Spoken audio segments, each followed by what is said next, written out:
خب اعوذ باللہ من الشیطان الرجیم بسم اللہ الرحمن الرحیم الحمد للہ رب العالمین وصلی اللہ علی محمد وآلہ الطاہرین اللہم صلی علی محمد وآل محمد فرجہ. خوب نہج البلاغہ کلمات کے ساتھ کلمہ نمبر 190. خوب حکمت نمبر 190. وقال علیہ السلام وعجبا اتکون الخلافت بالصحابت والقرابہ.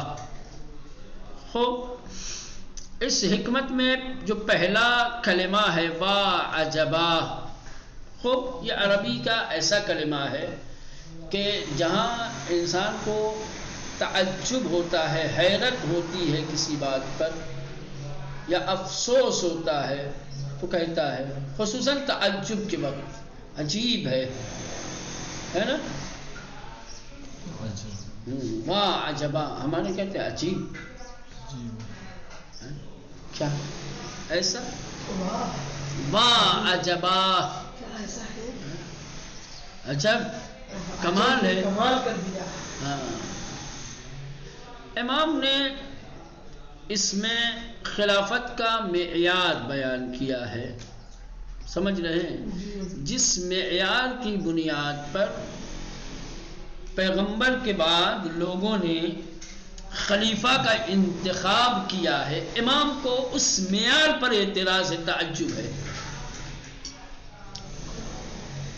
نبی کریم کی رحلت کے بعد امت مسلمہ نے خلافت کا جو معیار معین کیا اور جس معیار کی بنیاد پر خلیفہ بنایا، امیر المومنین علیہ السلام کو ان کے اس معیار پر تعجب ہے.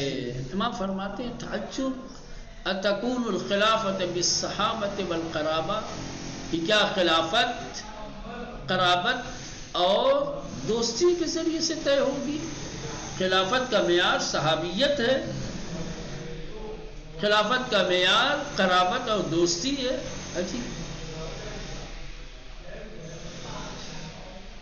معیار خلافت نہ صحابیت ہے نہ قرابت ہے. اگر صحابیت کو معیار خلافت بنا لیا جائے تو امیر المومنین سے بڑا صحابی کون ہے؟ اب جا کر کے دیکھیے ہماری تاریخ ہو چاہے ان کی تاریخ ہو، دونوں تاریخوں میں امیر المومنین صلی اللہ علیہ وسلم کے کلمات اٹھا کر کے دیکھیے، پیغمبر اسلام کے بیانات اٹھا کر کے دیکھیے. سب سے پہلے شخص نبی کریم پر ایمان لانے والے، نبی کی اقتداء میں نماز پڑھنے والے اور آخری وقت تک نبی کریم کے سرانے موجود رہنے والے، گھر ہو باہر ہو میدان کارزار ہو، جہاں کہیں بھی دیکھ لیں، جہاں کوئی نہیں ہوتا تھا وہاں امیر المومنین ہوتے تھے. تو اگر صحابیت کو بھی معیار خلافت مان لیا جائے تو بھی حق کس کا ہے؟ امیر المومنین. قرابت کو اگر مان لیا جائے،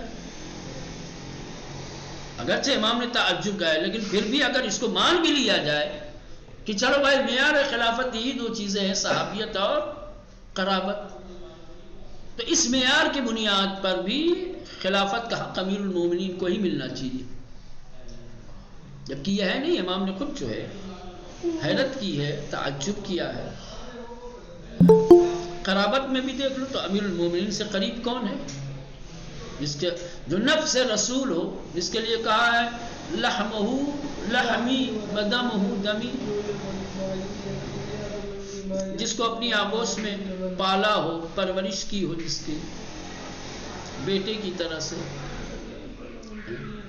قرابت میں بھی امیر المومنین سے زیادہ قریبی کوئی نہیں ہے، رسول خدا کا بھائی. اور اسی لیے جتنے بھی عقد اخوت پڑھے گئے اور صاحبان ایمان کے درمیان اخوت قائم کی گئی، ہر مرحلے پر اللہ کے نبی نے اپنا بھائی امیر المومنین کو بنایا ہے. اگر کوئی امیر المومنین سے قریب ہوتا نبی کریم سے تو اللہ کے نبی اسے اپنا اخی اور اپنا بھائی بناتے، اس کے ساتھ عقد اخوت پڑھتے، لیکن نہیں ہے. بات سنو، یہ تعجب عجیب ہے کہ کیا اب خلافت کا معیار، خلافت کی بنا صحابیت اور قرابت ہوگی؟ حقیقت یہ ہے کہ خلافت کا معیار نہ صحابیت ہے نہ قرابت، یہ منصب الہی ہے، اللہ جسے چاہے یہ منصب دے۔ ہم اور آپ کون ہوتے ہیں؟ سمجھ واہ عجبا، سمجھ میں آیا؟ حیرت ہے، تعجب ہے۔ اتکون الخلافہ، کیا خلافت ہوگی، ملے گی، کیا خلافت کا معیار ہوگا بالصحابہ، صحابیت کے ذریعے سے، بالقرابہ اور قربت اور رشتہ داری کی وجہ سے۔ صحابیت یعنی دوستی، خوب ساتھ رہنے والا، قرابت یعنی رشتہ داری۔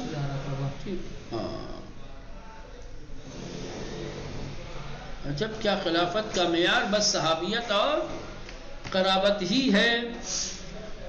قال الرزی وروی له شعر فی هذا المعنى، سید رضی فرماتے ہیں کہ امیر المومنین علی علیہ السلام سے کچھ اشعار نقل ہوئے ہیں، جن اشعار میں بھی امام نے یہی معنی اور مفہوم بیان کیا ہے۔ امام نے جو بات اپنی اس حکمت والے جملے میں کہی ہے، وہ کچھ اشعار بھی امیر المومنین سے ہم تک پہنچے ہیں، کچھ اشعار بھی امام کی طرف منسوب ہیں، اور ان اشعار میں بھی امام نے یہی باتیں کی، یہی معنی بیان کیا۔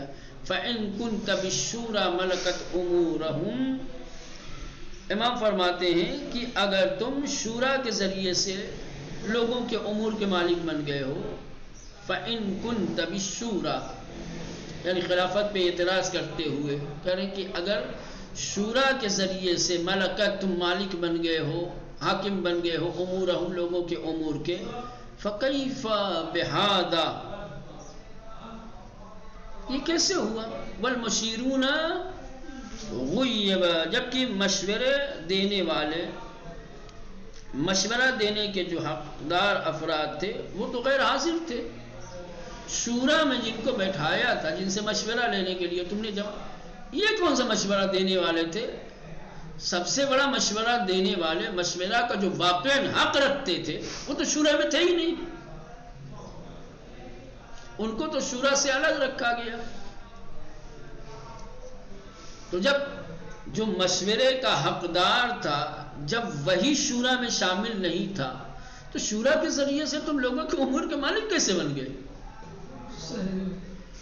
شورا کے ذریعے سے لوگوں کے امور کے مالک اس وقت تم بنتے جب شورا کے افراد مشورے کے حقدار ہوتے، یہ تو مشورے کے حقدار ہی نہیں تھے۔ ٹھیک، یا اس کے بعد وَإِن كُنْتَ بِالْقُرْبَى یعنی وہی صحابیت کی طرف اشارہ ہے۔ شورا میں چونکہ وہی تو تھے، سارے صحابی تھے۔ ٹھیک، تو چند صحابیوں کی رائے سے اب بن گئے خلیفہ، تو جو سب سے بڑا صحابی تھا، جو سب سے بڑا مشورہ دینے والا تھا، اس کو تو تم نے بلایا ہی نہیں، اس کا تو انتظار ہی نہیں کیا، اس کی رائے نہیں جانی آپ نے، پھر کیسے بن گئے آپ؟ تو صحابیت پر اور شورا پر بھی امام نے اعتراض کیا ہے۔ اس کے بعد وَإِن كُنْتَ بِالْقُرْبَى حَجَزْتَ خَصِيمَهُمْ فَغَيْرُكَ أَوْلَى بِالنَّبِيِّ وَأَقْرَبُ، اور اگر قرابت داری کے ذریعے سے، وَبِالْقُرْبَى اور اگر تم قرابت کی وجہ سے لوگوں کے امور کے مالک ہو گئے ہو، تو حجزت خصیمہم،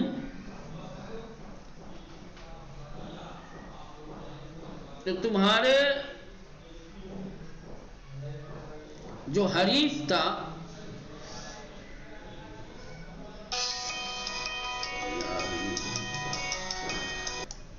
چلیں وَإِن كُنْتَ بِالْقُرْبَى حَجَزْتَ خَصِيمَهُ، اور اگر قرابت داری کی وجہ سے، رشتے کی وجہ سے تم اپنے حریف پر غالب آئے ہو، حجزت غالب آنا، ٹھیک، خصیمہم اپنے مخالف حریف پر،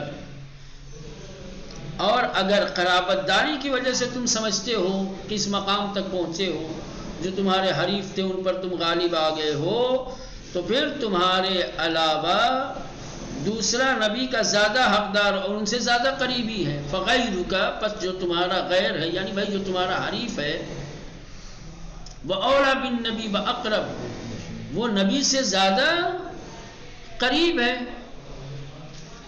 اور وہ نبی کی بنسبت زیادہ تم سے زیادہ اولویت رکھتا ہے. یعنی قرابت پر بھی امام نے سوال اٹھایا ہے. بھائی خلافت تک جو تم پہنچے ہو، اس خلافت کا معیار یا صحابیت ہے یا قرابت ہے. صحابیت کے اعتبار سے بھی تمہارا حق نہیں تھا، کیونکہ سب سے بڑا صحابی تو میں ہوں. شورا کے ذریعے سے، صحابیت اور شورا ایک ہی رکھ لو معنی میں، شورا کے ذریعے سے اگر تم تخت خلافت تک پہنچے ہو تو شورا میں جو مشورے کا حقدار تھا وہ تو تھا ہی نہیں. میں شامل ہوتا، میری رائے ہوتی تو یقیناً تمہارا حق تھا، تمہیں مان لیا جاتا خلیفہ. تو شورا اور صحابیت، اس پر بھی اعتراض کیا ہے امام نے. اس کو اگر معیار مان لیا جائے خلافت کا، شورا اور صحابیت کو، تو یہ بھی نہیں ہو سکتا، قابل اعتراض رہے گا. اور اگر قرابت کی وجہ سے قرابت کو مان لیا جائے، چونکہ یہ اللہ کے نبی کے قریبی تھے اس لیے ان کا حق تھا خلیفہ بننے کا، اس لیے انہوں نے بنا، تو امیر المومنین سب کہتے ہیں نا یہ بھی معیار، تم لوگوں کا جو معیار بیان کیا ہے درست نہیں ہے، کیونکہ جو خلیفہ بنا ہے اس کی قربت میری قربت سے زیادہ نہیں ہے. نبی کے ساتھ میری قربت زیادہ ہے، میری نزدیکی زیادہ ہے. تو قربت اگر معیار تھا تو جو نبی سے زیادہ قریب تھا اسے خلیفہ ہونا چاہیے تھا. تم نے تو اس کو چھوڑ کر کے دور والے کو خلیفہ بنا دیا، یا دور والا خلیفہ بن گیا. چلو تو یہ اس طریقے سے یہ اشعار ہیں امام کے جو نقل ہوئے ہیں، اور ان اشعار میں وہی معنی بیان کیے گئے ہیں جو معنی اوپر امام کے کلام میں بیان ہوا ہے. ٹھیک ہے، تو گویا نثر اور نظم دونوں میں امام نے معیار خلافت کے خلاف زبان کھولی ہے. معیار خلافت کو امام نے نثر میں بھی ٹھکرایا ہے اور نظم اشعار کے ذریعے سے بھی اس کی مخالفت کی ہے، ٹھکرایا ہے. چلیں اب اس کے بعد ہے حکمت نمبر 191. وقال علیہ السلام انما المرء فی الدنیا غرض تنتسل فیہ المنایا. اب یہ جو حکمت ہے امام کی، یہ حکمت تھوڑا سخت ہے، اس حکمت کو سمجھنے کی ضرورت ہے. ابتدا کے کچھ کلمات جو ہیں وہ زیادہ مشکل ہیں. ٹھیک، وَنَحْوٌ تُبَادِرُهُ الْمَصَائِبُ وَمَعَ كُلِّ جُرْعَةٍ شَرَقٍ وَفِي كُلِّ أَكْلَةٍ غَصَصٍ. ٹھیک، یہیں تک مشکل ہے، اس کے بعد پھر آسان ہے. المرء انسان، فی الدنیا دنیا میں،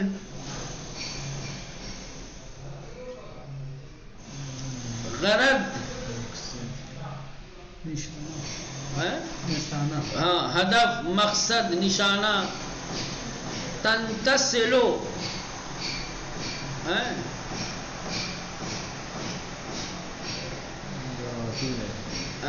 در آتی ہے. کیا چیز؟ در آتی ہے.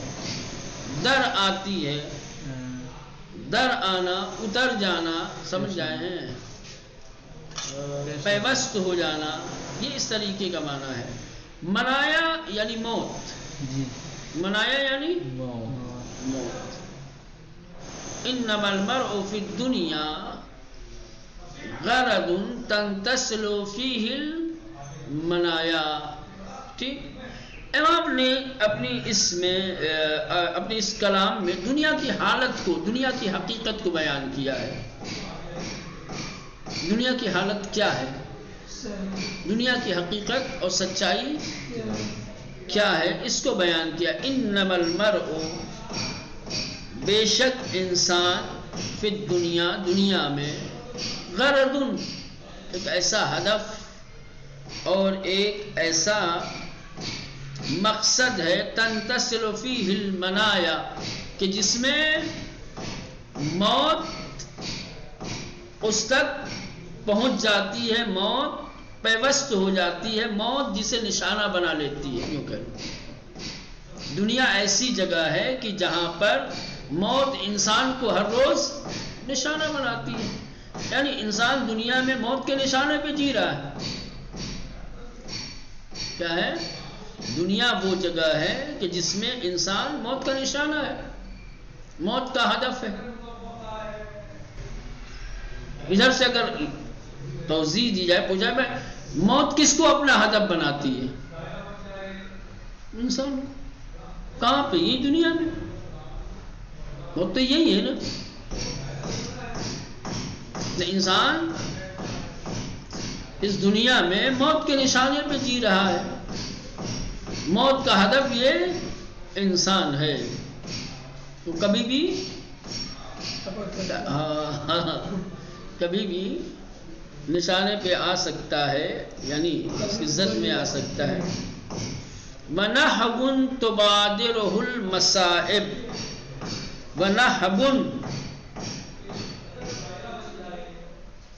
کیا دیا ہوا ہے؟ نحبن کا معنی یہاں لوٹ مارے، لوٹ مار، ہاں، نحبن تبادرہ، مبادرت کرنا، غارت گری۔ نحب کے معنی ہے، نحب ہمارا ڈھانے کے بھی ہوتا ہے، غارت گری، غارت گری، لوٹ مار، تبادرہ، جولان گاہ، سمجھ رہے ہیں؟ جولان گاہ یعنی کیا کہتے ہیں،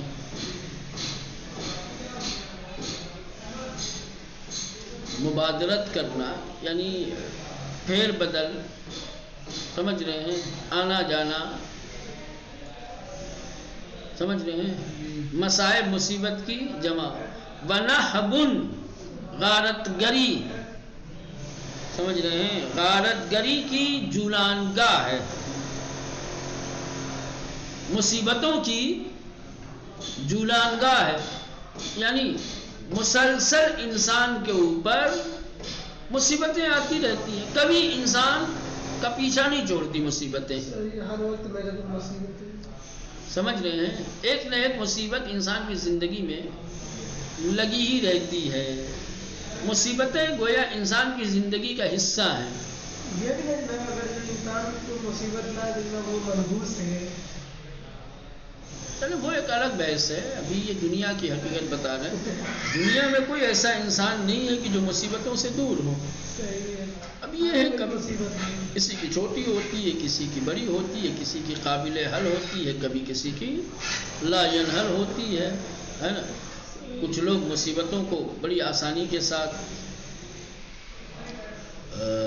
سر کر لیتے ہیں، مصیبتوں سے گزر جاتے ہیں، کچھ لوگ پریشان ہو جاتے ہیں، سمجھ رہے ہیں؟ یہ الگ چیز ہے۔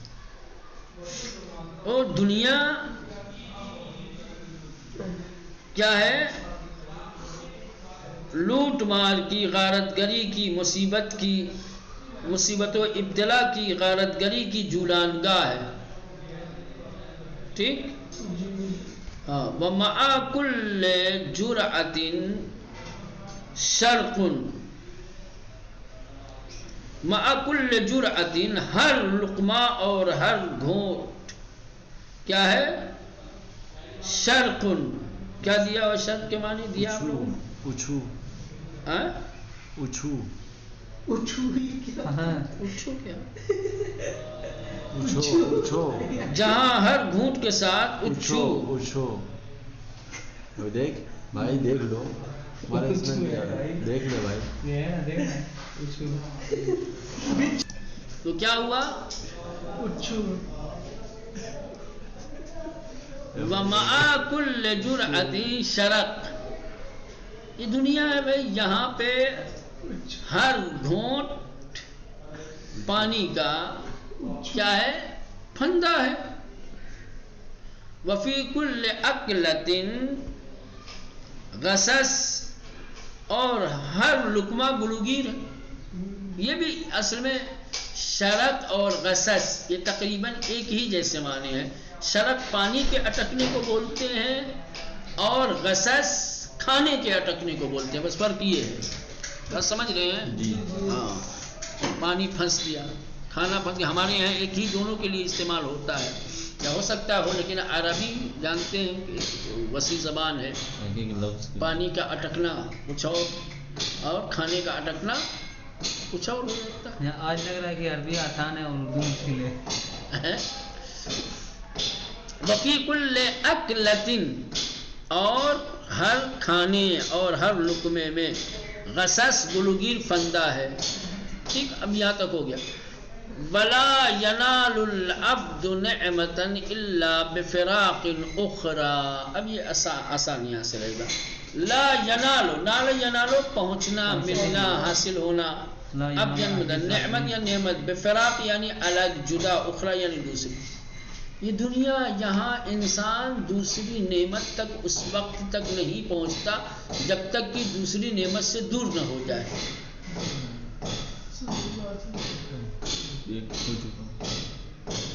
ایک نعمت تک پہنچنے کے لیے دوسری نعمت سے محروم ہونا پڑتا ہے، دور ہونا پڑتا ہے. آپ چاہو کہ یہ نعمت بھی وہ نعمت بھی اور مشکل. ولا ینال العبد، اور عبد نہیں پہنچ سکتا، انسان نہیں پہنچ سکتا، نعمتن کسی نعمت تک، الا بفراق اخرى مگر یہ کہ دوسری نعمت سے جدا ہو جائے. واقعی یہ وہ حقائق ہیں جس کی طرف دنیا توجہ بھی نہیں، ذہن بھی نہیں جا سکتا. یہ بہت بڑی باتیں ہیں واقعی.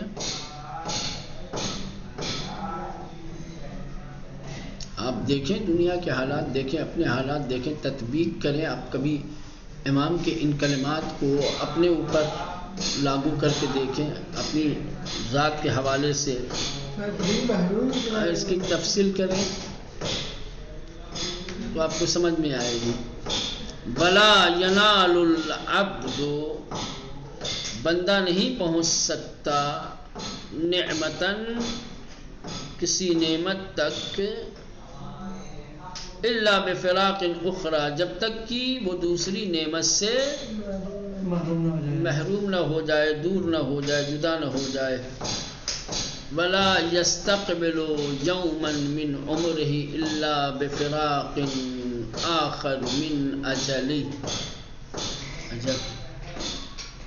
ہر آنے والے کل کے لیے ایک دن ہمیں گنوانا پڑتا ہے. جب تک کہ ہمارا ایک دن ہم سے چھینتا نہیں ہے، دوسرا دن ہمیں ملتا نہیں ہے. جب ایک دن چلا جاتا ہے تبھی دوسرا دن آتا ہے. امام فرماتے ہیں کہ ولا يستقبل يوما من عمره، ہماری عمر کا ایک دن آگے نہیں بڑھتا، ہماری عمر کا ایک دن آگے نہیں بڑھتا، الا بفراق آخر من اجلہ مگر یہ کہ ہماری زندگی کا ایک دن ہم سے رخصت ہو جاتا ہے. جب ہماری زندگی کا ایک دن ہم سے رخصت ہوتا ہے تب ہمیں دوسرا دن ملتا ہے.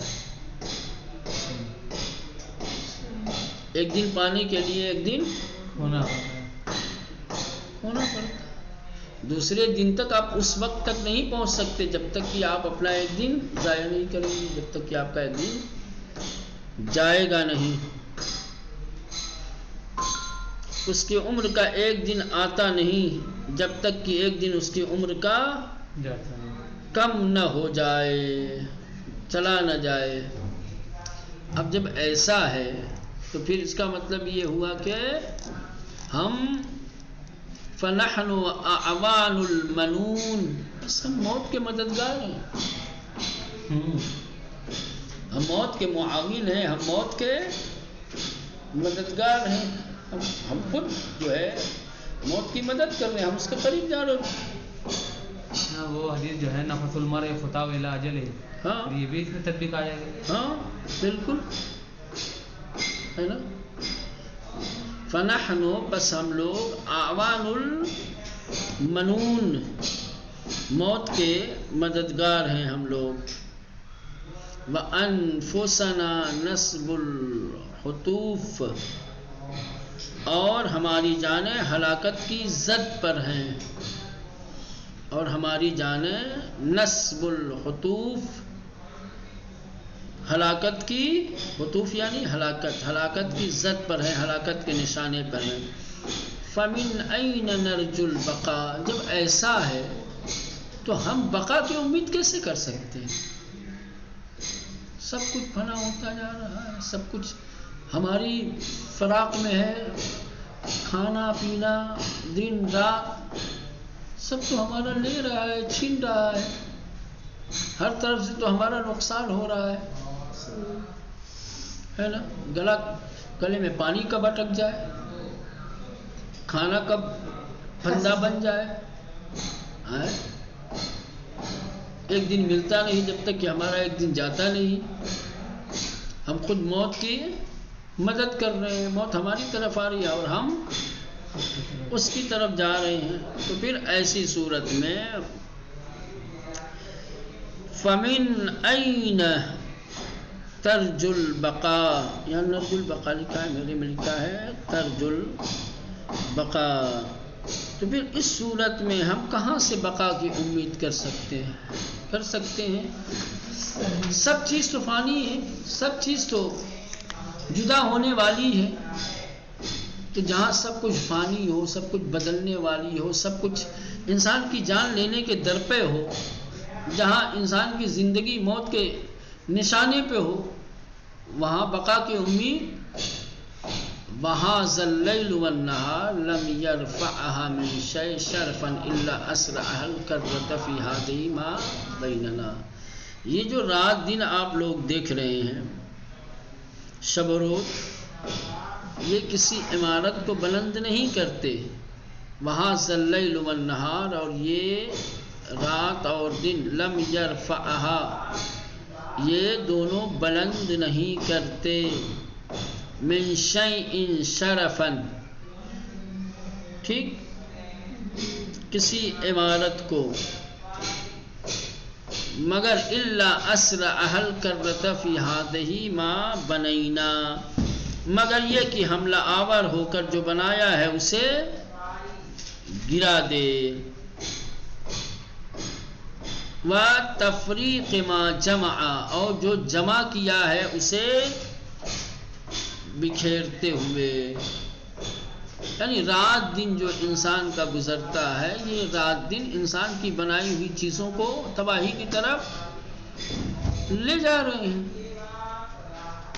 انسان اپنے ہی بنائے ہوئے مکان کو اپنے ہی ہاتھوں سے گویا تباہ کر رہا ہے، اور جو کچھ جمع کیا ہے اسے بکھیر رہا ہے. یہ دنیا کی حالت ہے. دنیا کی اس حالت میں کیا ہے، انسان اطمینان کے ساتھ بقا کی امید رکھتے ہوئے زندگی کیسے گزار سکتا ہے؟ انسان کو بیدار ہونا چاہیے، انسان کو ان حقائق کو، ان حالات کو سمجھنا چاہیے، اور دنیا کی ناپائیداری سے مطمئن ہو کر کے آخرت کی پائیداری پر امید کر کے، اعتماد کر کے، یہاں سے زیادہ اس کی طرف توجہ دے، یہاں کی آبادی سے زیادہ وہاں کی آبادی کے بارے میں فکر کرے.